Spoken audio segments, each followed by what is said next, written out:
Oh, what a beautiful morning. Oh, what a beautiful day. I got this wonderful feeling. Everything's going my way. Well, looks like we're getting ready to paint. Yes, I've still got a few more things to do. Momi's still working on sanding the baseboard. We took simple green on there. First I vacuumed the top edge off, then sanded. We sanded that. No, first I vacuumed off the top edge to get lots of the dust. Then simple greened it. And then is a cleaner. And then wiped it all down, let it dry, and then etched it with the sandpaper on the top edge, and then used my sanding paddle. Look at that little plastic paddle. You get sandpaper pieces on here. See, it's basically for drywall, plaster, and you put it on a sanding pole, or you put it on a little paddle hand sander here. And I got 100 grit, and they have different grits at the store, but 100 seems to be okay. And so she's still working on that, and while she's working on that, I've been working on these doors. Yes, I've taken all the doors off. I've stacked them up here, and I'm actually setting them up. I'm gonna set them up in the garage. Make sure that's unlocked. I had some of them set up here yesterday, and I was a sanding fool yesterday, and I only got a handful of doors done because I put simple green on them. I cleaned them first and got all the grease and smudge marks off and all that kind of stuff. And these, five doors, and the bifold doors. These two here I did, so I still got 5 left. And you're in luck. I'm going to make a video of that. I'm going to include that, how to sand a door and how to prep a door. And see, you can see the marks on here. This is all nicely cleaned, all sanded on the edges even, and on the top edge, the bottom edge, all that kind of stuff. And then I put simple green on them first, cleaned everything, let them dry, wiped them all off, and then let them dry, and then I sanded them. And it takes a little bit of time to do that. And these particular raised panel doors are smooth. They're not that fake wood grain. If it was fake wood grain, I wouldn't have had to have sanded it as much, because all those wood grains, it's going to make the new paint stick on it. Well, I want to make sure that the new paint sticks on these really good, and that's why I wanted to prep them. It's all in the prep, baby. If you notice this handrail too, hey Joe, what are you going to do with that? Are you going to paint that in place? Of course I'm not. I'm going to take that down. I haven't taken it down just yet, and we're going to replace these with the brushed chrome ones. If they don't have the nickel, I doubt if they'll have the nickel color, but brushed chrome will look fine. And they have these at the store, so that's another thing I'm going to have to take to the hardware store so I can get some more of these. And then I'll take this out. After I get the doors all done, once I take that out, I'll put that in the garage, and then I can sand it, I can prep it, I can wipe it down. There's a couple little marks on it that I'm going to fix. And I'm not going to just put caulking over that. I'm going to get some wood putty and then sand it, do a good job with it, prime it, and all that kind of stuff. That's the last thing I want, is to see any imperfections on a smooth handrail or anything like that. Then I can flip this upside down. I can paint the back side, because see, when you put your hand on there, you're gonna feel the edge too. So make sure the bottom edge is all nice and smooth too, and get it nicely pre-finished, and paint it to the best of your ability on that as well. Okay.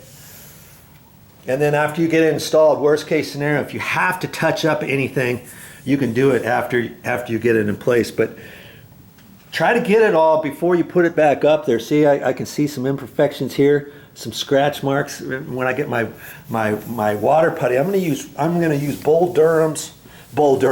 It's just called Durham's Rock Hard Water Putty, and I'm gonna use that for my putty. I think you don't have to use that, but you can get a whole can of that for really cheap, and it sands down really good and it paints up good. If you don't want to use regular wood dough, but I would not caulk these. If you caulk that, there's no way you're going to get it perfect, and then it's going to dimple, and then you're going to see the outside edges of the caulking. You won't be able to sand the caulking. There's a time and place for caulking. Okay, remember that.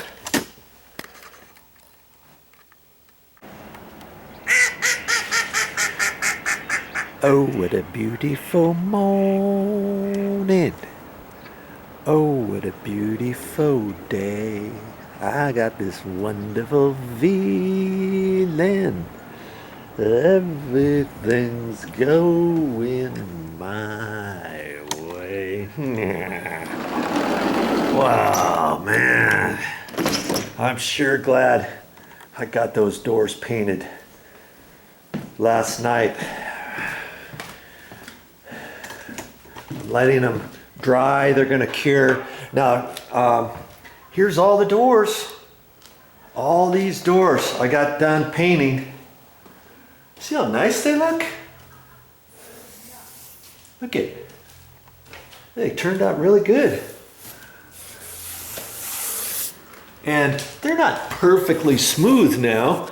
If you really look at them real close, you see there's just a slight little texture to them now.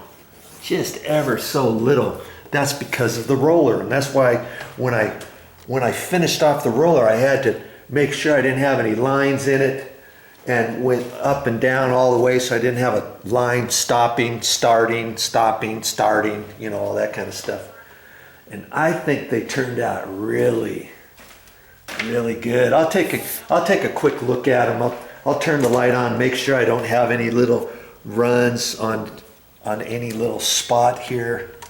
And I checked them last night, and they looked pretty good, but you know, they're gonna be set in here for 4 or 5 days or more, because I'm not gonna install those until I get all the door frames painted and get everything painted inside the condo. So here they're gonna sit. And you see, remember I told you I wasn't gonna get much paint on the craft paper. Well, I got a little bit more than I thought, because the roller kept wanting to spit some out when I tried to clean the roller off. I got a little bit on the concrete too. And I'm going to clean that off today. I don't want to get it set on there too long, then it's going to be harder to get off. But it's a latex enamel, it's water-based. Clean up, and I'll get all my stuff kind of cleaned up and kind of set up for my next step. And what is my next step? Pray tell. I'm going to be painting this entire condo in here. Okay, and that goes for all the ceilings are going to be repainted, the walls, the door frames, the baseboards, the window stools, the handrail going up the stairs. I'm going to end up taking that off, and I'll put that in the garage and paint that. This little thing here, you know, this railing section, and I'm like, okay, am I ready to paint? I've got all the light fixtures down, all the things on the walls, the cover plates, the light switch plates, and all that, and I'm not ready to paint just yet. And incidentally, when you get ready to paint, what's the first thing you're going to paint? Yes, you're going to paint all the ceilings first. Okay, and then you're going to paint the walls after that. And see, I'm going to paint the walls with a roller, and then I'll get kind of close to the doors, the door frames, and the top edge of the windows, of the baseboards and all that kind of stuff. Okay, and I won't cut that in. I'll cut that in last, because then after that I'll paint the door frames and the baseboards. That way, if any of my cut in on the top edge of the baseboard for the white, or around the edge here. If a little bit of that gets on the wall, that's okay. I can get a little bit on there, because then the last thing I'll do is, after I paint this wall to about here, then I'll cut this little bit in with the paintbrush. It's easier to cut your wall into the door frame rather than your door frame into the wall. Does that make sense? And I mean, if you were a professional painter, they'd say, hey, I don't care what you do. I'm good. I'll do it. I'll do it however. I can, somebody paints the walls, they cut in the walls, and then somebody else goes along and paints the baseboard or something, cuts it all in.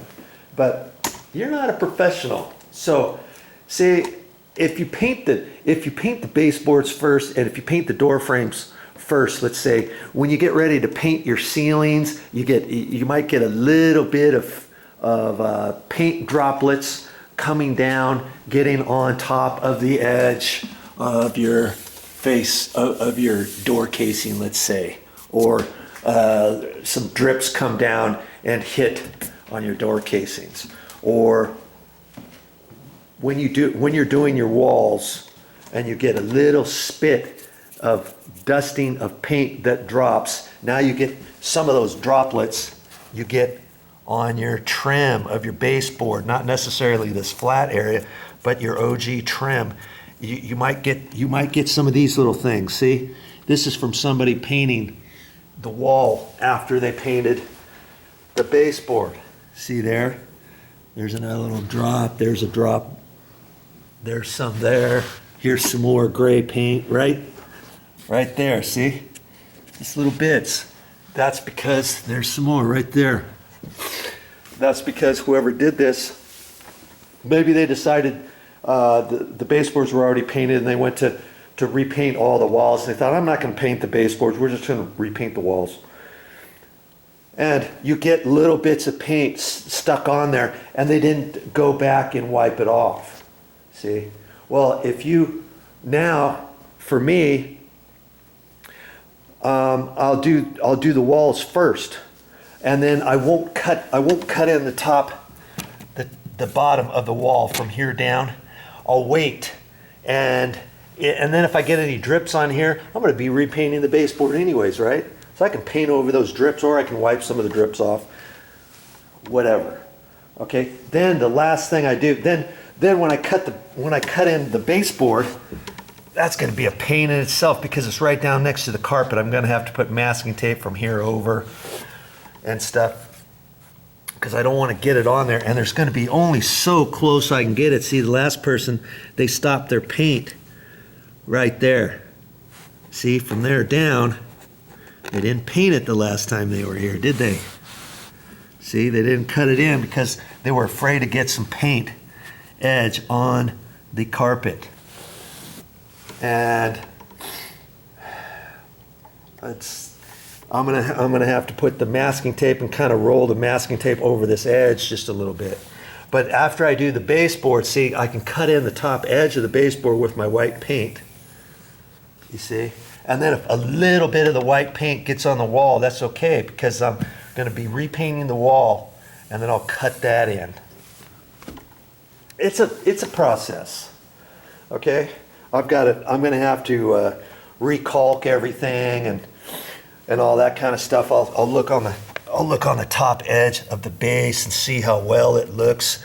If there's any imperfections in certain areas where I feel the caulking has dipped down lower than the bottom top edge of the baseboard, I might want to recalk some different areas. Of course, I've got to recalk around the door frames. I've cleaned all that stuff out. I'm going to have to clean all that kind of stuff. It's all in the prep, baby. It's all in the prep.